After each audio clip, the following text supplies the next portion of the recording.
Talk about President Obama. Do you think he's a socialist? No, not technically, I suppose, because socialism usually means the government ownership of the means of production. The pattern he's following is much more like that of the fascists, where the government leaves the means of production in private hands, and the politicians tell them what to do. And that's much more politically viable, because after the government forces the private industry to do something, and it turns out disastrously, you can always haul the people from private industry up before congressional committees, denounce them on television and so forth, leaving out the fact that it was you who forced them to do what they did. And this is the way you see, for example, that the health care reforms that were passed.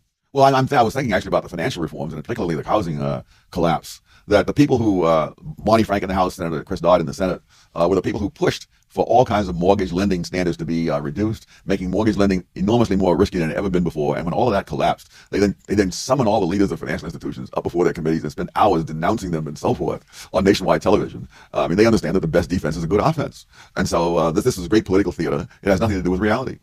Well, what about the private sector, though? I mean, it is true, isn't it, that there were lots of kind of risky bets that were being made with a lot of money, which was private money, certainly, but it would have a public effect. There are lots of kind of external effects. There was some of that. More often, the risk was the lenders. One of the reasons lenders don't care whether you're really a good risk is they sell the mortgage to you, and then they sell it. They make out the mortgage to you, and then they sell it to Fannie Mae and Freddie Mac, and the risk now is Fannie Mae and Freddie Mac's risk.